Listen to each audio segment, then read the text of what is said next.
All right, so this weekend we were gonna spend the weekend in the Pine Barrens, do a little bit of off-roading, a little bit of camping. We're on our way to the campsite now. We were gonna take Jackson Road down, which is our normal way to get to the Batona campground. However, Jackson Road is closed. So we figured we'd hop on a trailhead that's much closer to where we were. We're just gonna take this trail all the way down to the Batona campsite, and then when we get there, set up camp, ultimately have a pretty fun weekend. Haven't been able to get out very often, and it's gonna be nice. So let's air down to where we're going to be for the weekend, which is probably like 20 psi. We're going to stay that the whole time. I won't be going out on any other paved roads until we leave Sunday. So we're going to air there now and stay down.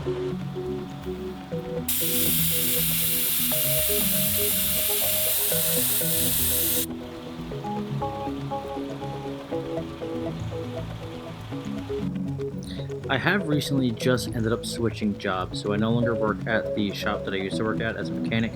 I'm now working back in my trade and field that I did for about 7 years that I ended up getting laid off from. So that's great, and I'm a mechanic back in this field again. The only issue and the downfall is the hours are insane. I'm working 12-hour days, 12 days in a row, and I only get 2 weekends off a month. And that doesn't make going and doing overland or off-road camping trips or anything like that very feasible for me at the moment. So just being able to get out and enjoy the Pine Barrens, even though they're pretty close to me and they're like a 45-minute drive from my house, it was still nice to be able to get out and enjoy some camping and anything. I've been stuck at my job pretty much all day, every day, and getting out to see some nature and do something different was a godsend, to be honest. Now, going and traveling and doing, different national parks or, doing trips that might take much longer that are a lot further are going to be, more planned out in the future, and I'm going to have to actually take like vacation time off to do, so they're going to be far and few between. So being able to actually go and do this on a weekend that I'm off was nice.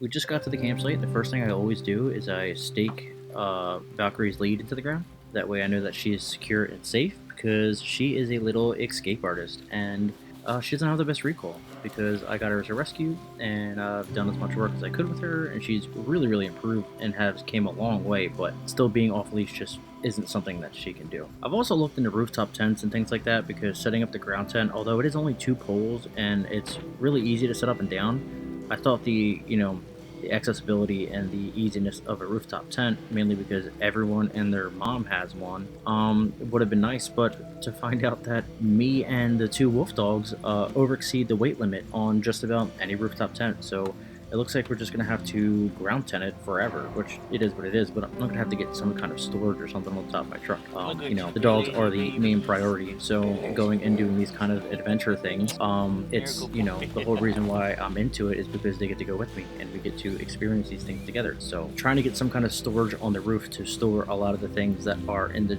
exterior now is going to be probably next on my list of priorities for the build. That way I can have more room inside and be able to carry more things with me, so the dogs have more room, and these things are also more obtainable to get rather than just looking cluttered in the back of my hatch.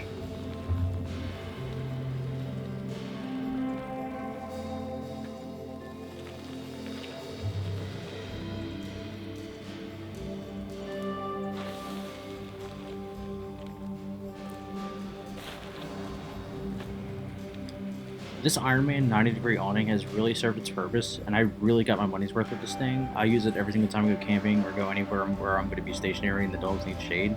It has seriously got the job done, and I will recommend it to anyone.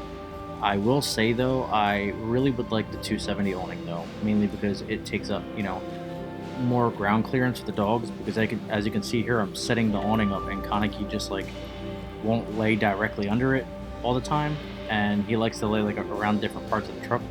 So I feel like having the wraparound awning would be better for him.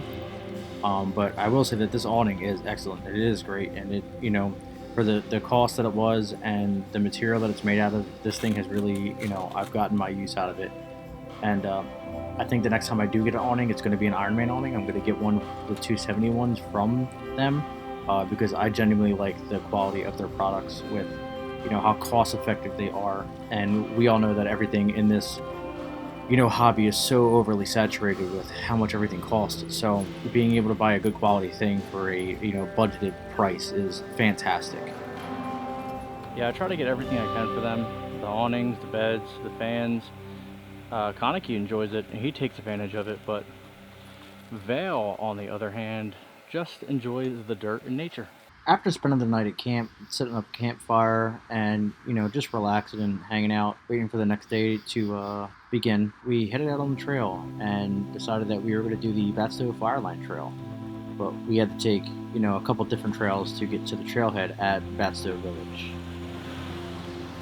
This water crossing here isn't typically here, but we've had a lot of flooding and raining lately, so it's pretty high at this point. You can see they put a cone here because, most people drive through that trail with their normal cars. So to see that it was halfway up the cone, like a normal Honda Civic that typically would be able to drive in that trail, probably wouldn't want to do it.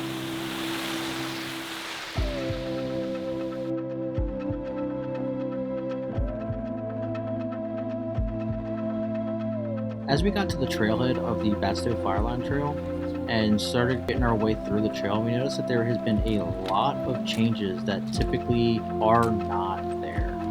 It looks like they've done a lot of trail maintenance, and pretty much the dynamics of the trail isn't even the same as it has always been. It's a completely different trail.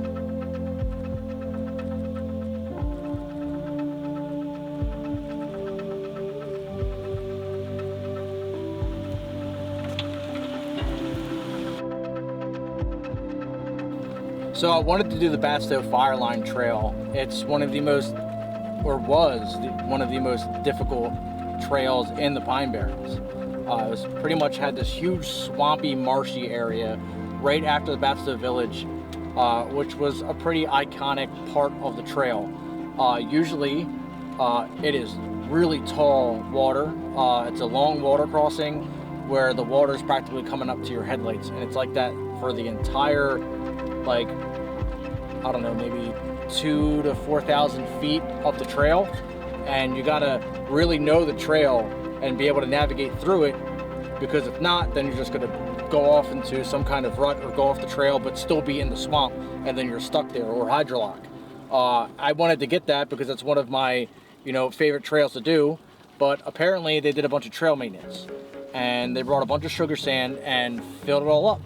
So it's like a win some, you lose some kind of situation, because I lost one of my favorite, most technical off-roading trails that I wanted to get content on. But I guess the win is that now more people are more accessible to that area and be able to drive this trail so it doesn't get closed. So, people like dirt bikes and enduros and people with like regular 4x4s or, not high clearance, like all-wheel drive cars can now come back here and experience it. So, I don't get to do what I wanted to do or what I had planned today. So we're just gonna finish the rest of the trail out, which is pretty, mild and just really scenic. It is beautiful out here, but it's not difficult as a 4x4 trail. But the only good thing is that the trail ends right at the Piccalilli Inn. So we'll probably end up going there. We'll get some wings. They have the best wings in the world. I'll die on that statement.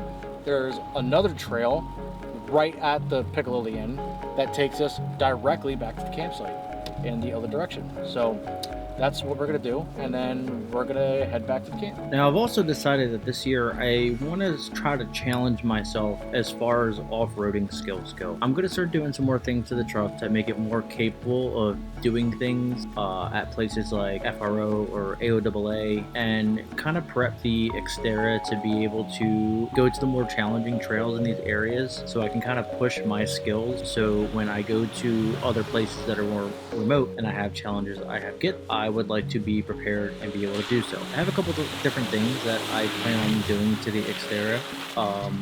I know I primarily wanted to keep this thing as simple as possible So I'm going to do some minor modifications and upgrades that will make it perform better in more of a rock crawling situation and be able to go to maybe some deeper water crossings. But I'm not going to get too crazy or too intense with this thing. I still want this thing to be a very capable daily driver, and I want to be able to drive this thing long distance road trips, but also be able to off-road at the same time without it being so unrealistically overbuilt, because especially on the long trips, you know, me and whoever I go on the trips with may need to, you know, trade off with driving, and no one wants to drive a death wobble machine at anything higher than 55.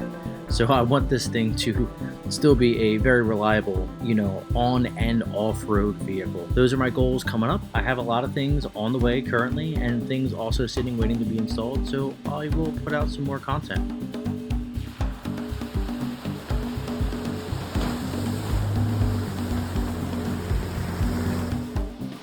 Please like this video and subscribe to the channel, and as always, thanks for watching Escapism.